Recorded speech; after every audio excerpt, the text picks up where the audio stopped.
I know so much on how you got where you are, how you stepped on many people. And that's the problem that I have with this whole situation. But I am going to save this conversation for Jay-Z. Jay-Z, you're watching. I know you're watching because you got people calling me. Stop having people call me. You can call me yourself. You know how to get my number. You know you got people calling me. Call me yourself, because this right here is going to go viral. The way my job works on the internet, everybody's going to be clipping, sharing on TikTok. Prince's last post online wasn't just a warning. It felt like a final sentence.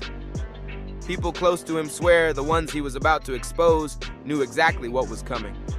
In the months leading up to his 2016 tragedy, Prince had been digging deep, uncovering what he believed was a twisted pattern of control and greed tied straight to Jay-Z and Beyonce's empire. Sources say he was ready to blow the lid off how their business web, led by the Tidal streaming platform, was allegedly built on fake contracts, silenced artists, and lifetime deals that trapped creators forever. Then, just 6 days after hinting his fans weren't safe, the man who fought for every artist's freedom was suddenly gone. Business, as far as being a black man that was rich in this business at 18 years old, had already did his first $1 million contract, had already broken records, was determined that he didn't want to be like anybody else, was so great of a guitar player that black people just stopped caring about guitar, and he got left out on a limb and somehow still had to create his way out of that. After his death, what started as a quiet legal fight exploded into something massive. By July 2024, the Prince estate dropped bombshell court papers accusing Tidal and Roc Nation of forging and backdating documents to snatch control of over 500 of his songs. These filings don't sound like a simple dispute. They describe a full-blown criminal scheme, a plan to twist the past, fake ownership, and profit off an artist's legacy while fans were still mourning. The platform that promised to protect musicians may have turned Prince's passing into a payday. And here's the wildest part. Prince once backed Tidal with his whole heart. In 2015, he praised Jay-Z for standing up for real musicians, believing Tidal was a safe haven from greedy corporations. He thought Jay-Z was fighting the same battle he started in the 90s when he wrote "Slave" on his face to protest record labels. But insiders now claim that trust was flipped on him and used like a weapon. And it was pretty much said like, Jay doesn't really want awards. Well, he go to the Grammys. Right. He you know, come into the black-owned spaces. Let's figure out how to work together so that way we have the relationship when it matters, not when it's convenient for you and your image. Because they all call us when it's... At the center of the storm sits one explosive file, the equity term sheet. Tidal claims it gave them permanent control over hundreds of Prince's tracks, but there's a catch. Prince's own rep, Phaedra Ellis-Lampkins, told investigators that her talks with the company don't line up with the version Tidal showed in court.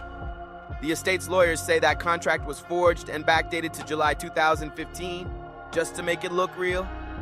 And if that's true, everything Tidal claims to own could crumble overnight, which leaves one chilling mystery hanging in the air. If Prince didn't sign those papers, who did? After that major documentary comes out on Diddy, then you're going to start to hear more and more about Jay-Z and his sniff. Behind that mystery sits something far bigger, a cover-up to lock down a billion-dollar catalog at any cost. After Prince's death in April 2016, Tidal suddenly began streaming his whole discography, from chart toppers to never-before-heard vault tracks, and according to MPG Records, none of it was approved. They claimed Tidal rushed to upload everything, betting the grieving estate would be too lost in chaos to fight back. For months, Prince's music raked in millions, while his own heirs couldn't even reach his accounts. Then came Jay-Z's response. The track Caught Their Eyes from his 444 album.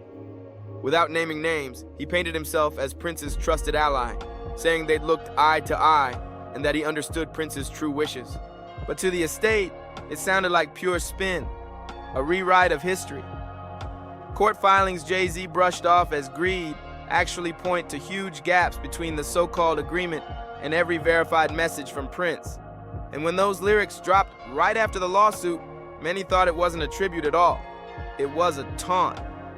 Other than Timberland. Tim, hey, bro. What's up, bro? I'm blessed. How you doing?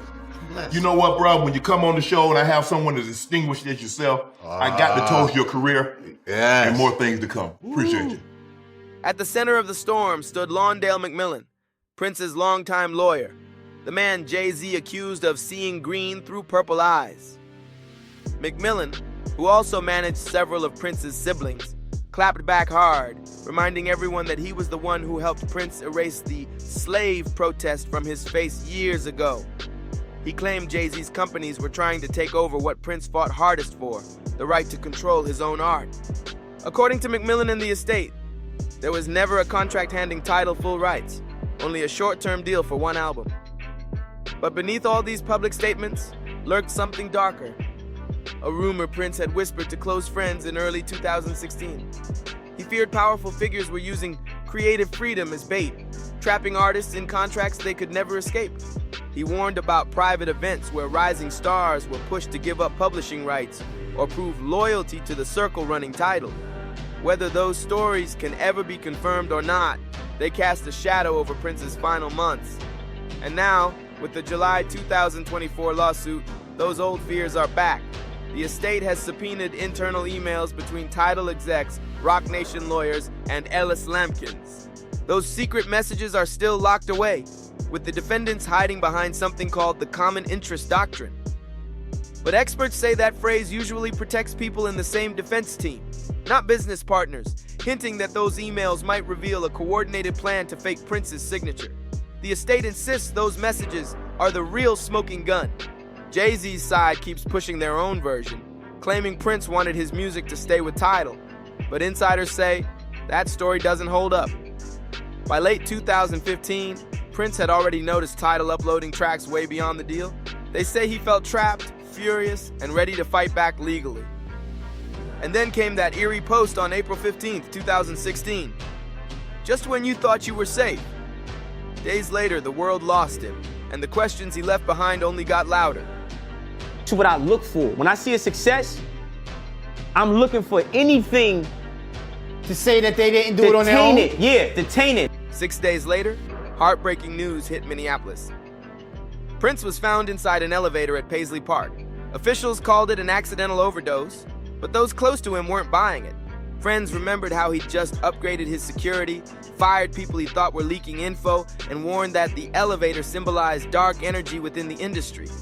So when Jay-Z later dropped the lyric, "We're never gonna let the elevator take him down," it gave fans chills, like he knew exactly what Prince had been hinting at.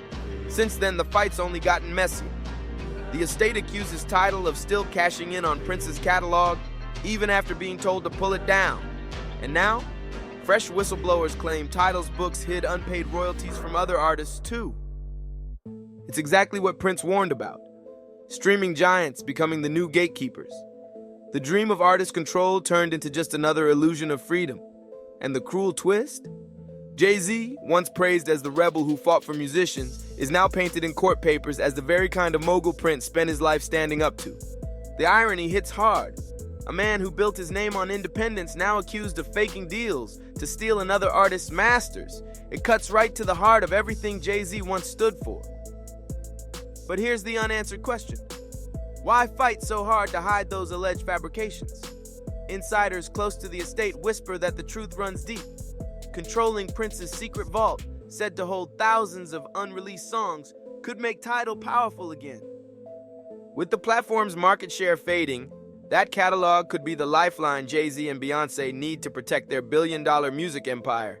Losing it would be a brutal hit. But this story isn't just about contracts. It's about something darker.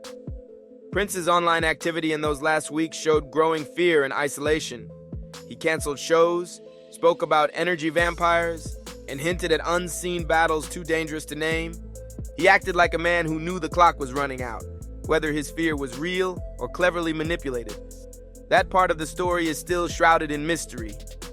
I still say allegedly, has done things and allegedly participated in a lot of things that the public would not be happy. What's clear now is that Prince's final warning wasn't just poetic. It was proof he'd uncovered something he was never supposed to find.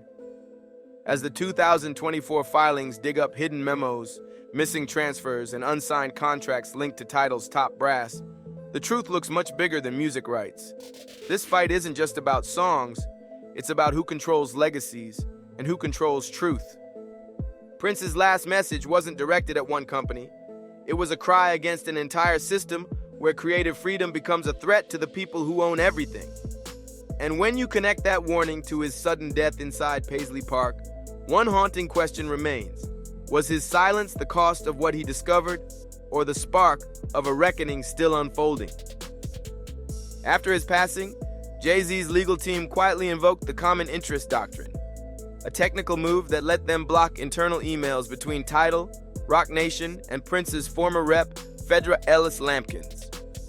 On paper, it looked harmless, but behind closed doors, it became a shield, protecting whoever forged those contracts. And it worked. The very messages that could have exposed the truth vanished into sealed files and confidentiality claims, and no one outside Jay-Z's circle has seen them since.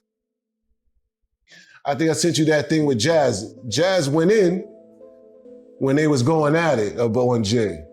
But you look at the Jazz now, it's like he's on eggshells now. Like something happened.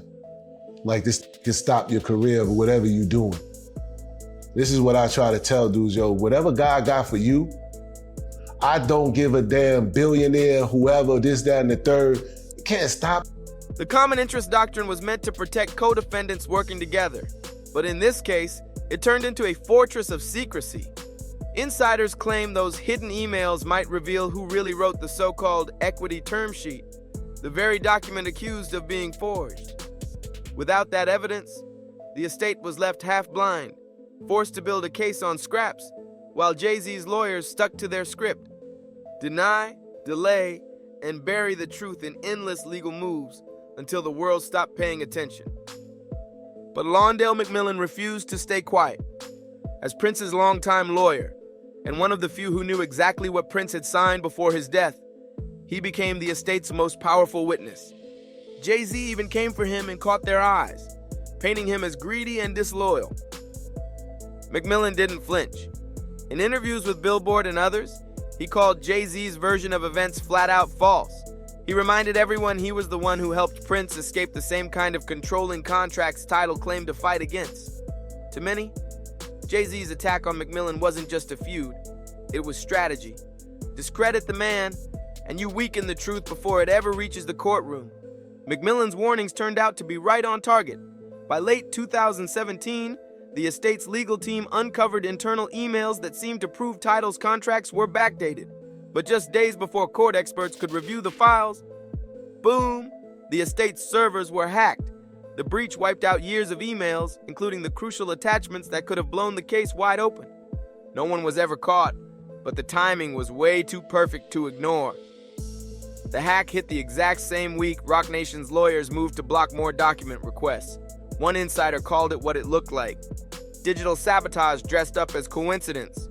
Whatever it was, it erased the evidence and buried the truth just as it was about to surface. It's not just karma, that's just the forces of nature on how things work. You ruin people's lives, you do harmful things, and who's to say that he might ever pay that price?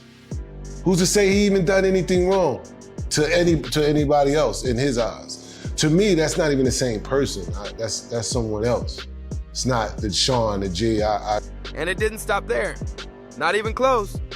In the years that followed, other estates, smaller and quieter than Prince's, started uncovering the same strange patterns. Former reps for Forgotten Soul and R&B artists told reporters they'd found duplicate contracts in their files, using the exact same formatting and language as the disputed Tidal documents. Even the signatures looked off, some copied straight from older paperwork. Each time, the story was the same. Once the artist passed, control of their music somehow shifted toward the same streaming company.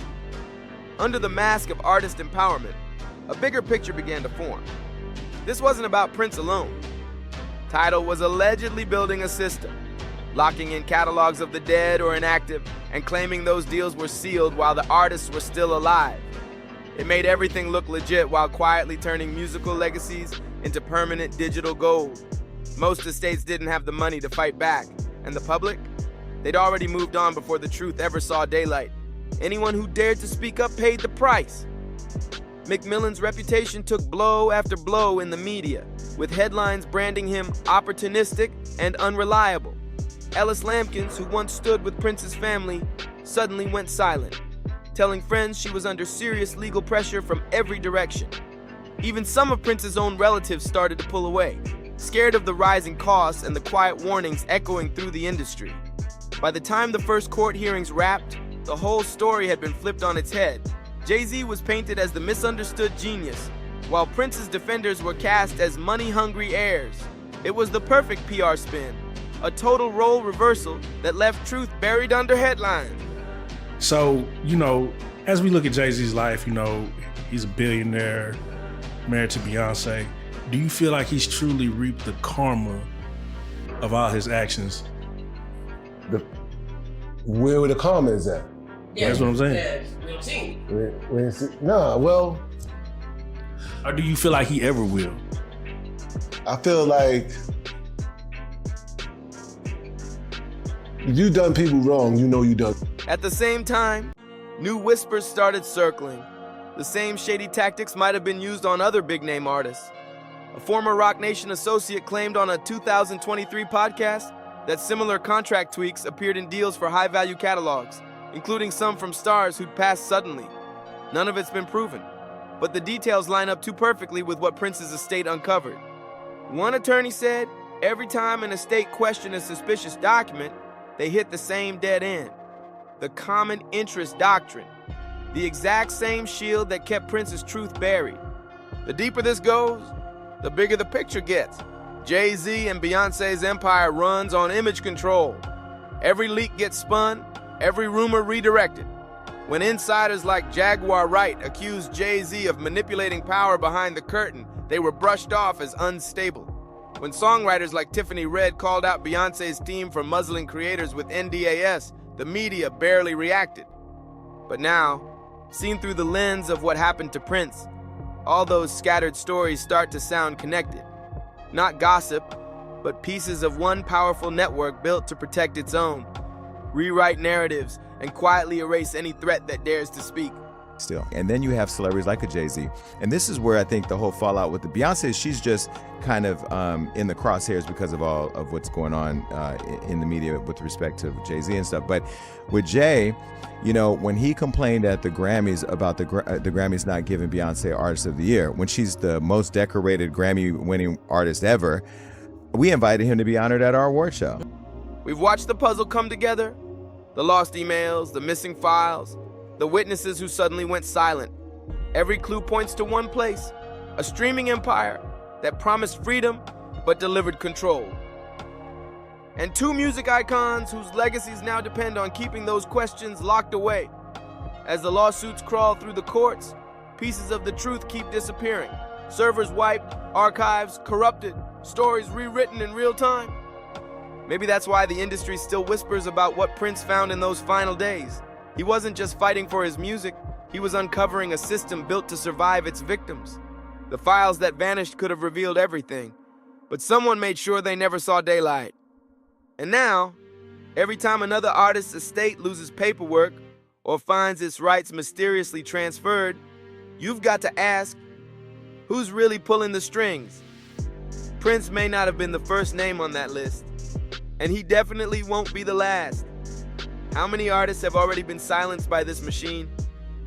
And how many more will disappear before someone finally exposes it? So what do you think? Was it coincidence or the price of challenging power? Drop your thoughts in the comments. Don't forget to like, share, and subscribe. And we'll see you on the next one.